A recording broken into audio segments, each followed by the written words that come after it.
Hey, I'm Lile! Welcome to Lile's Indie Corner! Have you been abducted by aliens recently? Well, then you might be a character straight out of Somerville. Or Somerville. I think native speakers say Somerville. But really, you spelled it Somerville, so why? America, explain! And I know the devs are from the UK, don't at me. Anyway, we are taking a look at Somerville today, which was developed and published by Jumpship. Let's get our vibrating powers going! The art design is what drew me into following this project in the first place. Before I even knew anything of the gameplay or who the devs were, I fell in love. A dark and mysterious take on our world that has some science fiction elements thrown into it. Sign me the heck up! And I'm very happy to say that they did a great job turning these beautiful concept art pieces into amazing environmental sets. They shine especially bright in Somerville's wide shots. There are details abound, and it's always a delight when you get to one of these screens. They feel very cinematic and capture the whole vibe of the world incredibly well. Every scene felt melancholic, from the first moment we meet our nameless family to the final seconds on an alien ship. There's always this underlying feeling of loss and destruction. The dulled color palette used for the game world and characters, contrasted with the bright blue, red and purple for the aliens, was a fantastic way of highlighting them and giving them a unique look and made them stand out as the foreign power they truly are. Unfortunately, because of the understated colors used, some interactable objects were hard to find at times. Somerville uses yellow to indicate interactivity, which has become quite a common thing in gaming. It's a way of giving players hints without having to put a glow or something more disruptive around objects. This is done to create a better sense of immersion, but Somerville doesn't always implement it super well. Since you do spend most of your time in these wide shots, it can become quite difficult to find a little speck of yellow if the light doesn't hit it right. And that isn't my only grievance when it comes to the graphics. They have done a very good job at creating this world on a precipice around you. The graphics work well with the art design, and it is simply fun to look at these. But, and there is a big but coming, graphical glitches are very common. If it's a tapestry freaking out in the wind, a friendly ball NPC getting caught on the ground, characters bending in unnatural ways, our protagonist really loves to do that, by the way, you will see them everywhere. Which is a shame, since this game lives off of its atmosphere. There is no dialogue in this game, so all you have is the graphics and the character models, which aren't super detailed either, so what emotions you have need to be communicated by big gestures. And if these gestures end up looking awkward or painful, that is as immersion breaking as it gets, and you don't get the emotional payoff you were hoping for. The physics do work well though, so there wasn't anything that broke the game on that front. But there was certainly one occasion of a character completely glitching out that made me have to reload. Grab my hand again? Oh no, I think I made you stuck now. I think I vibrated my son a little too much, unfortunately. And that is not a good look for a game that is only 3.5 hours long. I will say that Jumpship is working on these issues, and by the time I publish this, there might even be a patch available. So, they do care about the feedback given, and that is a big plus for me. This is where Somerville is strongest in my opinion. I'll talk about the music first because I want to save the best for last. There are only some piano suites in here, and they are only used very sparingly. Mostly when you are with your family, to emotionally connect you to them. And it works. Saving these moments for when you really want to go for that emotional gut punch is just clever.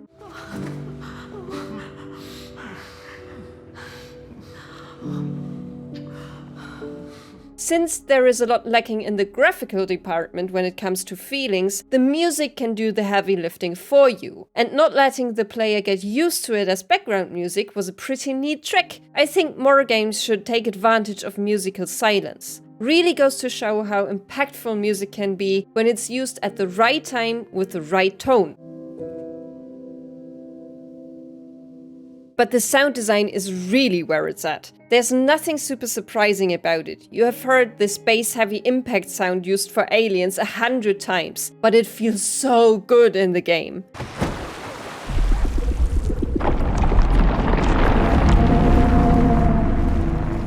Whenever there is an extraterrestrial threat, you feel it in your bones. The sound design is so good. It's so threatening, you never feel at ease in these scenarios, and even if there isn't an alien around and you're just alone walking through a decrepit mine, it sounds like you're being crushed from above. The alien presence is so oppressive. You are relieved whenever you get a second to catch your breath.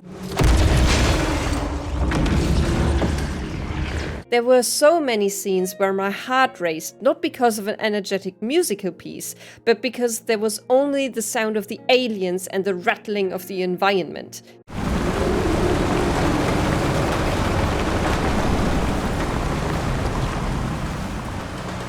It was so domineering, so immersive, and it was very sci-fi. And as a sci-fi loving person, this was an absolute treat for me. And it doesn't just work with the aliens either, it works for the different set pieces too, where you just run around alone solving puzzles. You hear the loneliness and the absence of your family. You just have the wind, your footsteps. If you're lucky, you have the soothing barking of your dog, but everything else is abandoned. The fear of the unknown extraterrestrial force always hangs in the air.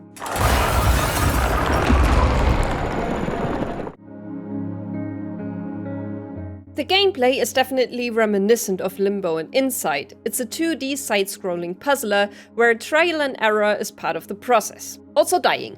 But not in quite as many or horrific ways as in the aforementioned games. And while you are but a puny human, and you aren't super strong, and you can't jump super high or far, you do get some fun superpowers to play with. Early on, something or someone crashes through your roof, and they give you the power of vibrating!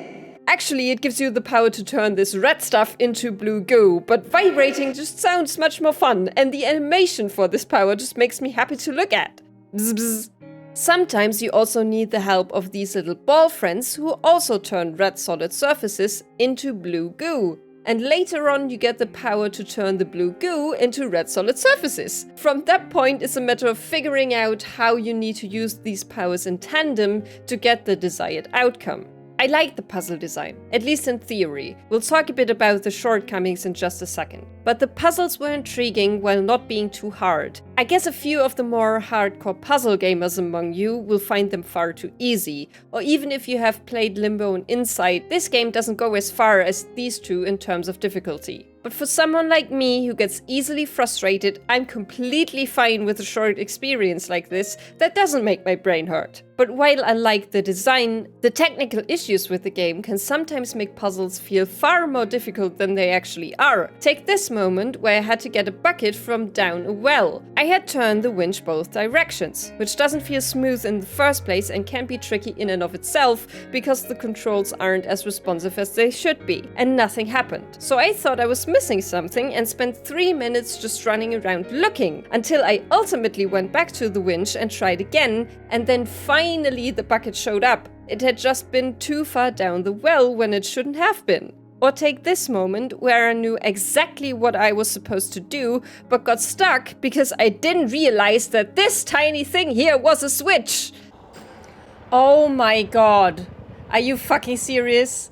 Oh my god. It took me 10 minutes to figure this out. This is what I meant in the graphics section when I said that sometimes it's so hard to make out what is an interactable object because you're so far away from everything. It led to some frustrating moments that just don't need to be there. And yes, you can say that it's user error, but I would still argue that there should be some enhancements made to the gameplay here. The same goes for movement on the horizontal surfaces. You get stuck on scenery a lot, which is detrimental in chase scenes.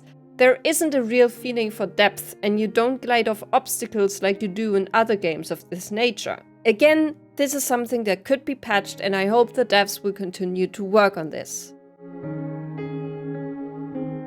There is no dialogue in Somerville. Its story is told through the environments, set pieces, and the brief interactions between the family members. The opening scene really sets the mood here. We follow the family car on its way home, while subtle and slightly melancholic piano music is playing.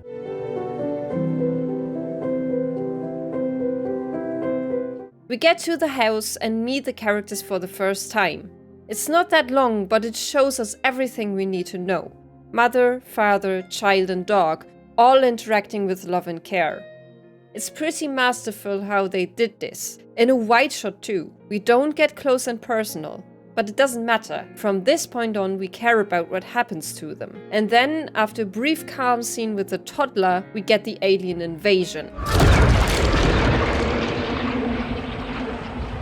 It's so chaotic and so frightening. It's incredibly effective, and it sets the tone for the rest of Somerville. I do think it's a bit of a shame that we don't get many interactions between the family members. We play as the dad who gets separated quite early on, and for most of the playtime, we are running around alone or with a dog at our side. And while he certainly makes for a great companion, the lack of love shown from the opening scene does put a damper on the emotional impact Jumpship was striving for. Also, I personally think that the middle part of the game isn't as well done as the beginning or end. The beginning goes from calm to being absolutely frantic, trying to figure out what is even happening. Then in the middle, everything comes to a grinding halt while the game teaches you how to use the powers, and then suddenly everything goes off the rails in the finale. Don't get me wrong, I love how wacky it all is with the Earth defensive and the alien ship, and how your reality keeps morphing into other things.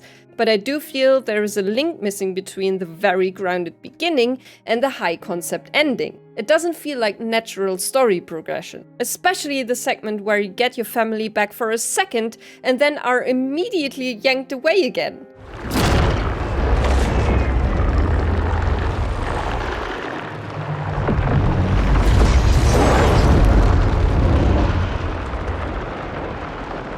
I get that they wanted this to be emotionally devastating, but you just didn't get enough time with your wife and child to really make it work. I still like the story. We don't get many alien invasion narratives that focus so much on an intimate relationship. You'll usually be the gun-wielding hero that ends up saving the world. Somerville goes for a different approach, a much more vulnerable one, that I personally love. I just wanted it to have a bigger impact on me.